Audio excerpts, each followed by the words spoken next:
अस्सलामुअलैकुम students. Hopefully कि आप लोग सब लोग खैरियत से होंगे और अपने घरों में रहकर अपना जो है वो विंटर वेकेशन का ये जो टाइम है इसको अच्छे से यूटिलाइज़ कर रहे होंगे पढ़कर। ये जो लेक्चर आप लोगों को दिए जाते हैं इसको अच्छे से सुना करें, तो उनके नीचे कमेंट भी किया करें। जो चीज़ आपको कन्फ्यूज़न होती है या समझ नहीं आती उसका ना नीचे कमेंट करके पूछा करें बेटा। तो ये विंटर वेकेशन का जो लेक्चर सिस्टम है इसी सिलसिला में आज का हमारा जो लेक्चर है वो लेक्चर नंबर 2 है और चैप्टर नंबर भी 2 है। लास्ट वीडियो में हमने चैप्टर फर्स्ट जो था the prophet Muhammad as a saviour of mankind इसकी बात की थी, उसका थोड़ा सा ओवरव्यू लिया था। बेटा ऐसा है कि हम ना पूरा चैप्टर जो है इसकी ट्रांसलेशन नहीं कर सकते अभी, तो जो है आपको एक बार इसका सिर्फ ओवरव्यू दिया जा रहा है। जैसे ही फिजिकल क्लासेस स्टार्ट होगी ना तो आप लोगों को मुकम्मल एज अ प्रॉपर इसकी ट्रांसलेशन करवाई जाएगी चैप्टरों की। अभी तो आपको सिर्फ थोड़ा सा ओवरव्यू दिया जा रहा है ताकि आप ना ये जो अपना विंटर वेकेशन का जो एक आध वीक है इसको अच्छे से यूटिलाइज़ करो। तो चैप्टर 2 है, लेक्चर भी दूसरा है, 9th इंग्लिश चैप्टर है इस बार पैट्रियोटिज़म लेक्चर 2 में और चैप्टर 2 में। ये है पैट्रियोटिज़म, इसका मतलब होता है हुब्बुल वतनी, अपने वतन से प्यार, ठीक है। और इसमें आप देखेंगे कि पैट्रियोटिज़म जो है या पैट्रियोट से है। पैट्रियोट होता है जो अपने वतन से मोहब्बत करने वाला, उसके लिए जान कुर्बान करने वाला। जैसे हमारे सोल्जर होते हैं, सोल्जर्स को भी ना हम पैट्रियोट्स ही बोलते हैं।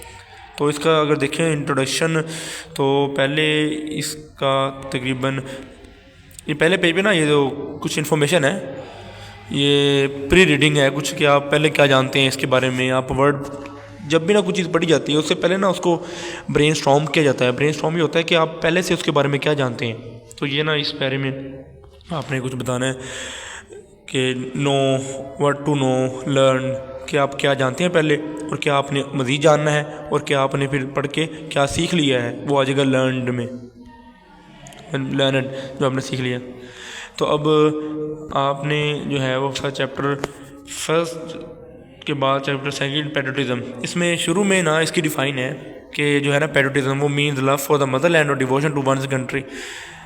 पैट्रियोटिज़म से मुराद ये है कि अपने वतन से मोहब्बत और डिवोशन होती है लगन टू वंस कंट्री, अपने मुल्क से लगन, ठीक है। तो इस फर्स्ट चैप्टर में या कह लो कि इस फर्स्ट जो आपका पैरा है इसमें आप देखेंगे कि patriotism love is country and is willing to sacrifice when the need arises, कि एक जो पैट्रियोट है वो जब भी ज़रूरत पड़ती है, ज़रूरत आन पड़ती है, अपने वतन के लिए तैयार रहता है हम वक्त कुर्बानी देने के लिए। नीचे ये कहाँ से आया है जी ये वर्ड आया है एक लैतिन ज़ुबान से, पैट्रियोटा है जिसका मतलब है कंट्री मैन, आपका फेलो मैन, आपका साथ का बशिंदा, एक मुल्क का साथ रहने वाला। आपका एक मुल्क में जब आप रहते होते हैं तो आपके साथ वाले जो होते हैं वो क्या होते हैं, आपके कंट्री मैन। पैरा नंबर 2 में देख लें तो एक ऐसा जज्बा है जो लोगों को ताकत देता है और अपने इंटरेस्ट, अपने मफाद के बारे में, अपने कौम के बारे में, ठीक है, कि उसके ऊपर वो लोग ना कंप्रोमाइज़ नहीं करते। 3 तरह की चीज़ें जो हैं वो बड़ी इसमें अजीज़ होती हैं। जो भी बंदा पैट्रियोट होता है ना, या कह लो कोई अपने वतन से मोहब्बत करने वाला, उसके अंदर 3 तरह की ना करैक्टरिस्टिक्स या खूबियाँ होती हैं। एक है जी सोवरेनिटी, इंटीग्रिटी और ऑनर। ये ऐसी चीज़ें जो मुल्क की होती हैं कि वो मुल्क की ना इन 3 चीज़ों के ऊपर कंप्रोमाइज़ नहीं करता, वो अपने मुल्क की इंटीग्रिटी को कुछ नहीं होने देता। सोवरेनिटी पर जब बात आती है तब मतलब अपनी तरफ से रजिस्ट करता है, और ऑनर उसकी इज़्ज़त पर, ठीक है। तो ये एक अजीम वैल्यू है उस बंदे के लिए जो पैट्रियोट होता है। बाकी ये सुप्रीम वैल्यू आला इक़्तिदार या आला वैल्यू होता है जिस चीज़ को आप आला समझते हो। जैसे हम अपने मुल्क को आला समझते हैं, जो चीज़ आपके लिए करीब है वो आप उसको आपकी क्या सुप्रीम वैल्यू। प्रिजर्वेशन देखें ये होता है कि चीज़ को बचाना, हिफाजत करना, रख लेना, अपने पास रखना। वो रखना कैसे, संभाल के। आगे पैरा नंबर 3 में है कायद आज़म की एक कोटेशन है कि we must develop a sense of patriotism which galvanises us all into our united and strong nation, कि हम सबको एक ऐसी सेंस ऑफ पैट्रियोटिज़म पैदा करनी चाहिए जो हम सबको एक ही जो है वो यूनाइटेड और स्ट्रॉन्ग नेशन, ये एक ऐसा शाऊर है, ये ऐसा कोई कह लो कि आप ऐसी सेंस है जो आप सबको इकट्ठा कर देती है, स्ट्रॉन्ग बना देती है कौम को, ठीक है। ये कायद आज़म ने कह लो कि एक ये लाइन कही थी यहाँ पर ना, बल्कि अच्छा जो कायद आज़म की है ना लाइन्स वो आई थिंक आपको यहाँ से हैं बेटा, ये बल्कि ये भी S.W. स्कॉट की हैं SW Scott, a man devoid of patriotism. Patriotic spirit is like a one who. ये ना SW Scott एक कोई फेमस है, कह लो कि हिस्टोरियन है या राइटर है, उसकी ये लाइनें हैं 3। ये जो है ना ऊपर वाली लाइनें हैं, ये हाँ ये कायद आज़म की लाइनें हैं, सही है, ये उन्होंने कही थी बातें। अच्छा ये जो है ना साइड पे आपको क्वेश्चन आ रहे हैं, ये साइड बॉक्स वाले, इसको भी आपने करना है बेटा। बस ये है कि आप इसकी, वैसे इसको पैरे में भी मिल जाएंगे आपको, अगर आप देखें तो ढूंढें तो आपको पैरे में मिल जाएंगे। जैसे ये ओरिजिन है ऑफ द वर्ड पैट्रियोट, इसका ये जो यहाँ से है the word patriot comes from Latin word patriota, यहाँ से लेकर क्वालिटी तक कर लेंगे तो इसका हो जाएगा। लेकिन आप ऐसा करो कि ग्रामर वगैरह भी आप लोग ले लें और ग्रामर से इसको याद करना शुरू कर दें। ये रीडिंग वाले क्वेश्चन देखें, ये 1, 2 और 3 जो है ना ये बॉक्सेस में क्वेश्चन है रीडिंग वाले। उसके बाद ये नीचे 4 पैरा है, इसके साथ भी क्वेश्चन है, और ये 4 पैरे के अंदर 2 क्वेश्चन है, और हाँ ये जो तकरीबन आपके 5 क्वेश्चन बन गए हैं रीडिंग में से ही। तो आगे 4 पैरा में देखने की क्या बात हुई है जी।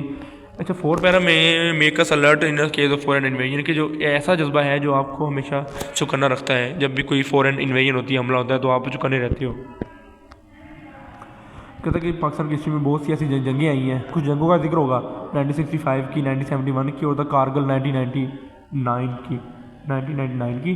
तो ये 3 तरह की जंगें हैं जो जिसमें ना हमारे जो बहादुर पैट्रियोट्स हैं, सोल्जर हैं, उन्होंने अपनी जानें कुर्बान की हैं, और उनमें आगे ना उनके नाम आ जाएंगे। ये नाइक सैफ अली जंजुआ शहीद से लेकर ये एंड तक ना तकरीबन ये हवलदार लालक जान शहीद, कैप्टन कर्नल शेर खान शहीद, यहाँ तक आपके नाम चलेंगे। वो कुछ पैट्रियोट जिन्होंने अपनी जानों को कुर्बान किया अपने वतन के लिए, अपने वतन के दिफा के लिए।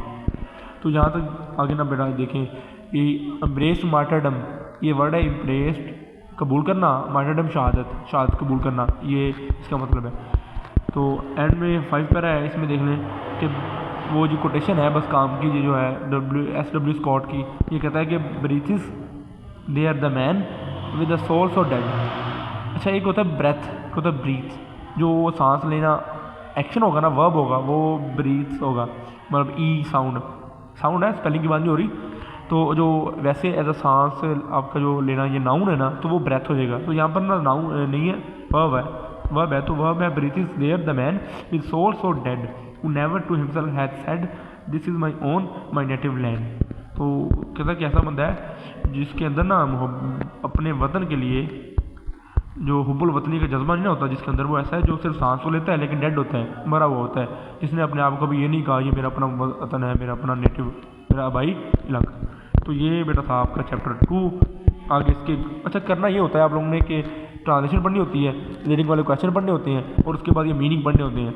ये ना MCQs वगैरह के लिए तैयार करने होते हैं, मीनिंग सिनोनिम तैयार करने होते हैं। वैसे तो ग्रामर में आपको मिल जाएंगे इसके उर्दू मीनिंग, लेकिन आप इसको ना बस 3 तरह की चीज़ें आपने तैयार करनी होती हैं, एक ट्रांसलेशन, रीडिंग वाले क्वेश्चन, और ये क्वेश्चन एक्सेस वाले, और ये ग्लॉसरी।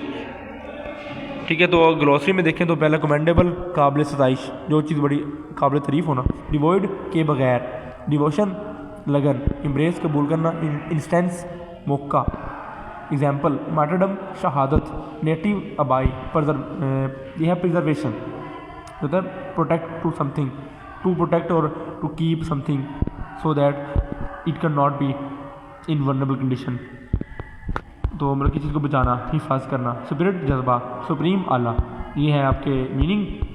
और ऊपर से ट्रांसलेशन, ऊपर 5 क्वेश्चन है रीडिंग वाले, और ये क्वेश्चन है जी आपके 7, तकरीबन ये आपके 12 क्वेश्चन ये बन गए हैं, और 7 मीनिंग है।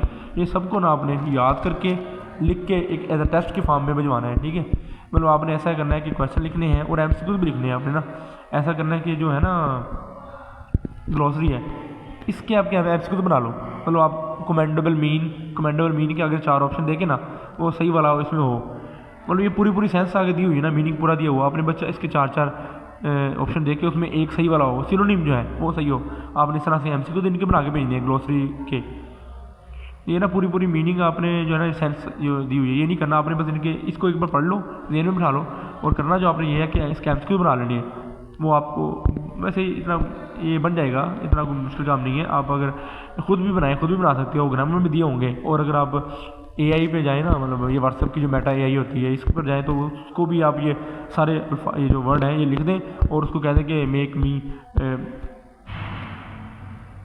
MCQs of these words with 4 options, वो आपको बना देगी MCQ। आपने ये लिख के भेजना है और साथ ही जो 7 क्वेश्चन ये एक्सेस वाले और 3 क्वेश्चन रीडिंग वाले, 5 हैं तो वो 12 क्वेश्चन हो गए हैं, इसको लिख के भिजवाएं। शाबाश, ये ऐसा लेक्चर आपका आज का चैप्टर 2 है। हम ऐसा कर रहे हैं कि अभी सिर्फ ओवरव्यू ले रहे हैं, अभी आपके ऑनलाइन क्लासेस हैं, तो जब फिजिकल आप लोग बैठोगे तब हम बाकायदगी से पढ़ेंगे इसको ट्रांसलेशन के साथ। अभी तो सिर्फ आपको एक ओवरव्यू दिया जा रहा है ना, ताकि आप इसको एक बार चलो कि स्टार्ट कर दो पढ़ना। तो इसको पढ़ें, शाबाश, इसकी ट्रांसलेशन पढ़ें और ये अपना जो टास्क है इसको लिख के भिजवाएँ। फ़ी मानिल्लाह।